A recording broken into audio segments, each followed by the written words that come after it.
Assalamualaikum warahmatullahi wabarakatuh. Perkenalkan, saya Ahmad Zaki Zayan dari kelas 12-2 SMA Negeri 5 Parepare.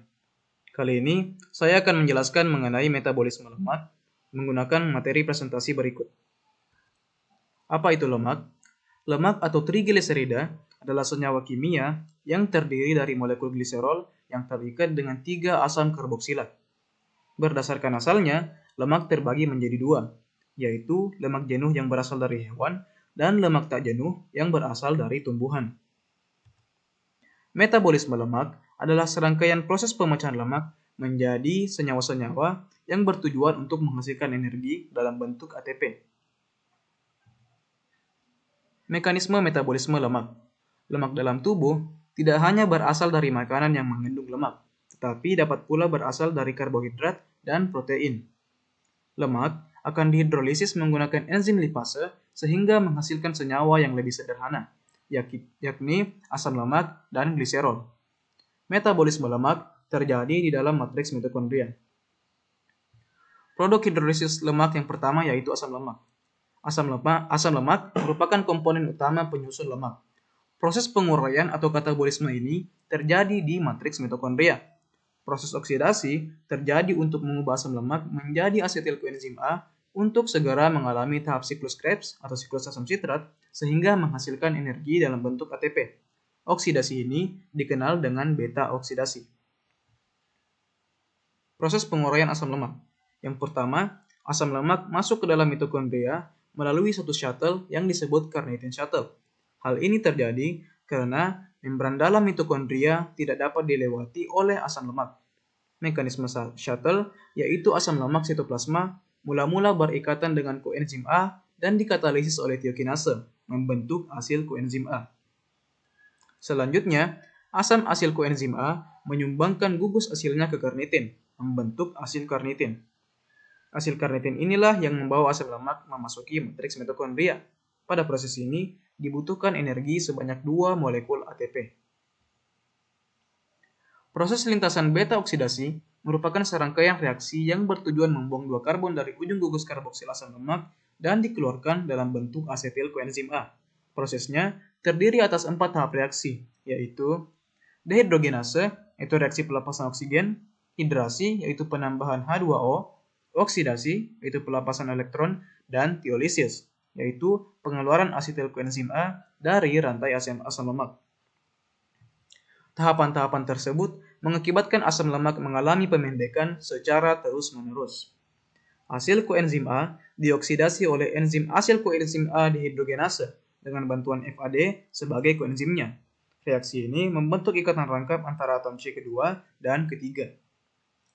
Selanjutnya, ikatan rangkap mengalami hidrasi, yang kemudian karbon ketiga mengalami oksidasi membentuk 3 ketoasil koenzim A.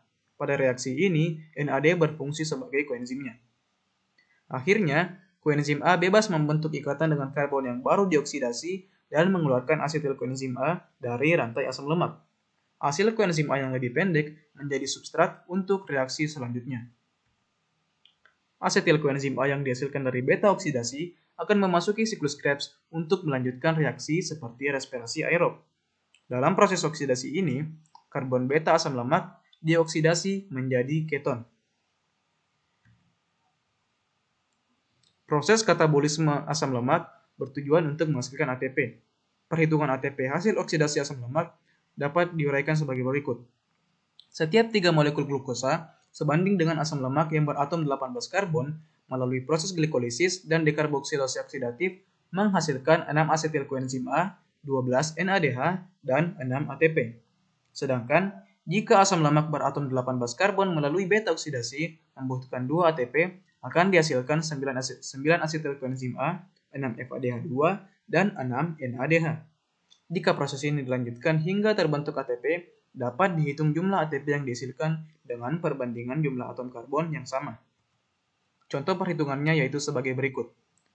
Terdapat palmitoyl koenzim A ditambah 7 koenzim ASH tambah 7 FAD tambah 7 NAD+, ditambah 7 H2O melalui proses beta oksidasi menghasilkan 8 asetil koenzim A, 7 FADH2, 7 NADH+, dan 7 H+. Tiap asetil koenzim A melalui siklus Krebs menghasilkan ATP, 1 buah ATP, 7 FADH2, 3 NADH+, dan 16 CO2. Total hasil katabolisme asam lemak C16 palmitoyl koenzim A setelah melalui tahapan transport elektron yaitu sebanyak 31 NADH+ dikali 3 ATP menghasilkan 93 ATP. Artinya NADH+ setara dengan 1 buah NADH+ setara dengan 3 ATP. 15 FADH2+ dikali 2 menghasilkan 30 ATP dan ATP langsung sebanyak 8 ATP. Totalnya yaitu 131 ATP.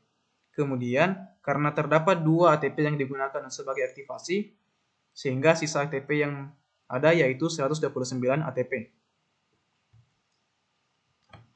Hasil hidrolisis lemak selain asam lemak yaitu gliserol. Gliserol merupakan senyawa yang mempunyai 3 atom C. Proses penguraian atau katabolisme gliserol. Gliserol sebagai hasil hidrolisis lemak dapat menjadi sumber energi. Hasil pemecahan lemak diubah menjadi gliseraldehida 3 fosfat. Selanjutnya, gliseraldehida 3 fosfat akan mengikuti jalur glikolisis dan menjadi pirufat. Pada tahap awal, gliserol mendapatkan 1 gugus fosfat dari ATP membentuk gliserol 3 fosfat. Selanjutnya, senyawa ini masuk ke dalam rantai respirasi membentuk dihidroksiasetan fosfat, suatu produk antara dalam jalur glikolisis. Itulah yang dapat saya sampaikan. Lebih dan kurangnya mohon dimaafkan. Wabillahi taufiq wal hidayah. Wassalamualaikum warahmatullahi wabarakatuh. Terima kasih kepada sumber-sumber materi yang digunakan.